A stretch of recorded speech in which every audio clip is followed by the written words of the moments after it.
Dijo el inmortal Luis Carandel que la diferencia entre un sabio y un periodista es que éste sabe mucho de pocas cosas y el periodista sabe muy poquito de muchas cosas. Esta es la virtud y la condena de quienes desempeñan esta profesión. Hoy estamos aquí en la Federación de Asociaciones de Periodistas para hablar con su presidenta, Magis Iglesias, de muchas cosas de las que sabemos muy poquito. Y gracias a ella podremos desvelar y despejar algunas dudas.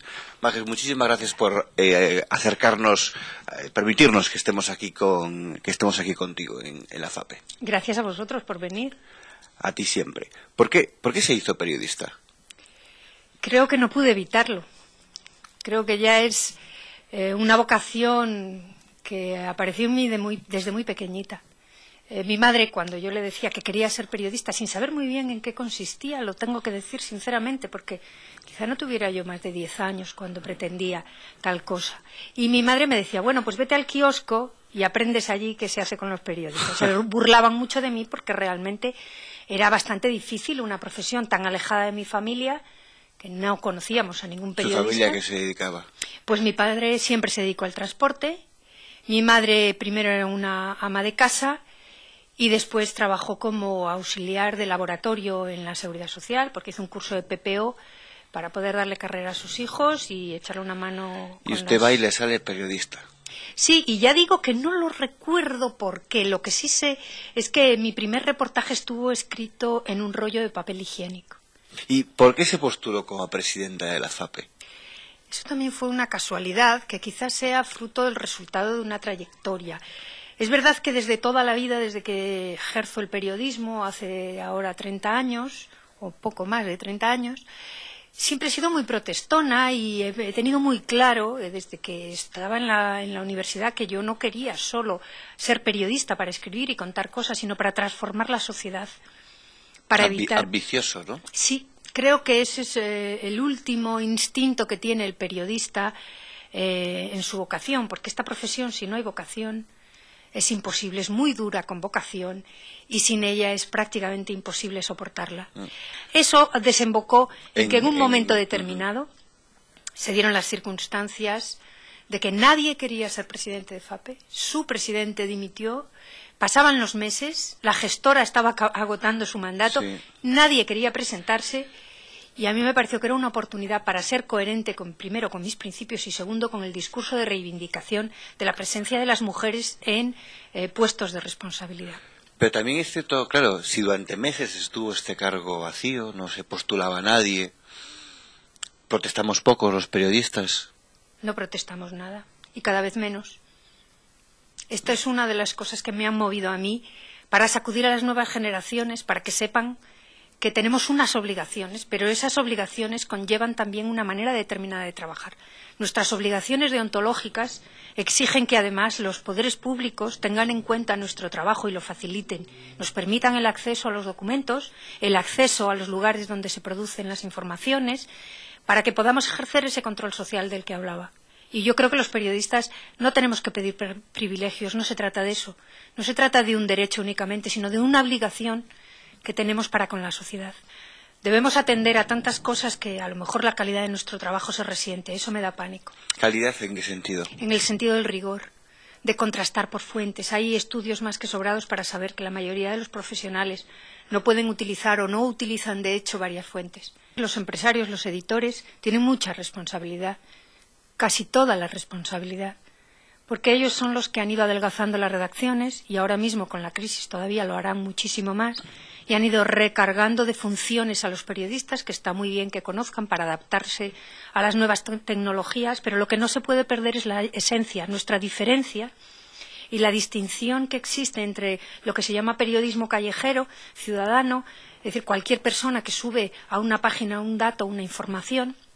La diferencia es que el periodista primero sabe aplicar criterios, sabe contextualizar y además de todo eso establece una relación con el lector, con el consumidor de la información de carácter ético. Cuando usted llegó al cargo dijo que una de las primeras cosas que quería saber, y para ello pediría informes, es la diferencia entre espectáculo e información. Pero a veces, hablando de las empresas, de al final de mes el balance de gastos y de ingresos, el espectáculo vende más que el periodismo. Claro, probablemente, pero también vende más los supermercados. En una gran superficie pues se venden muchos productos de consumo, probablemente se vendan muchos cartones de leche, pero aquí estamos hablando de periodismo y de información. Son cosas distintas.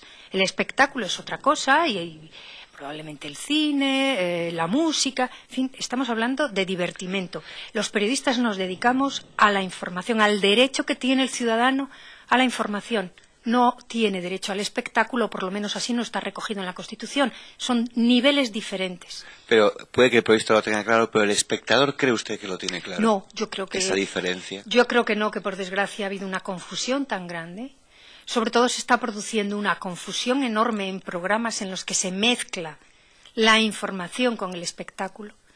En programas en los que se mezclan periodistas con políticos y con personas del espectáculo en un debate de igual a igual, cuando se trata de trabajos completamente diferentes, quizá complementarios, pero distintos, que los ciudadanos, lógico que tenga una gran confusión, que no sepa. ¿Y cómo se le dice al ciudadano ahora? Bueno, ese es uno de los debates que nosotros queremos llevar. Efectivamente, usted decía bien que ese es uno de los compromisos que tiene la nueva Junta Directiva.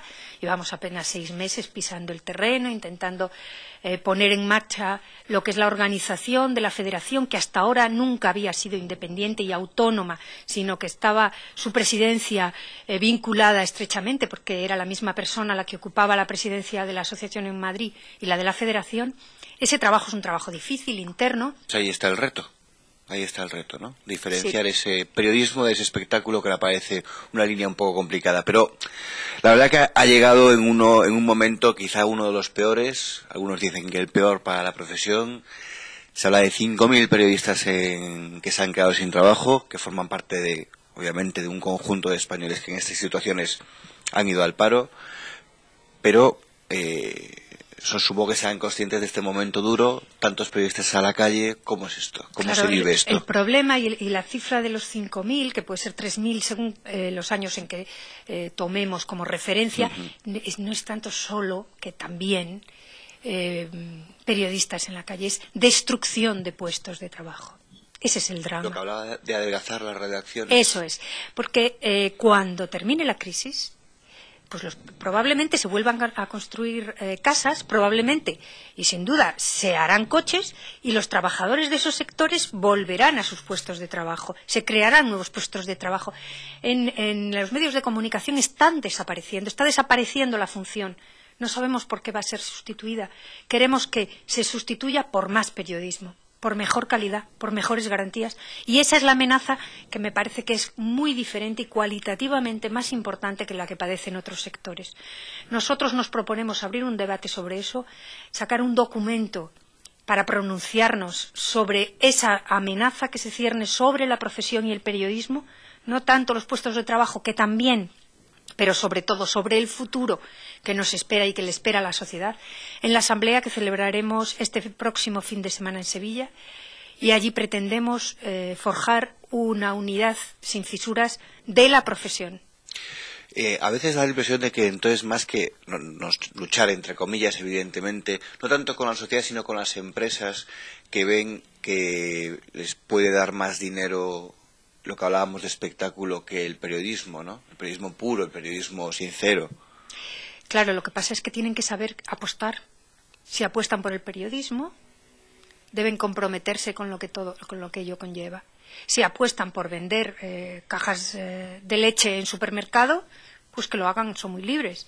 Pero la mezcla es tremenda. O sea, lo que usted quiere es que si alguien se compromete a hacer periodismo, que lo haga. Claro, y los editores deben comprometerse. Así como nosotros tenemos que ponernos a pactar y llegar a un consenso sobre el estatuto de los periodistas, también los editores deben tener el estatuto del editor con sus obligaciones y sus compromisos. Eso sería lo ideal en una sociedad democrática y avanzada como la nuestra, ¿no? Entonces, en ese sentido, el debate, que es muy interesante, al que invito desde aquí a todos los periodistas, sean afiliados a FAPE o no, el 13 de marzo, el próximo viernes, a las 4:30 de la tarde, en Sevilla. La unidad de los periodistas es prioritario.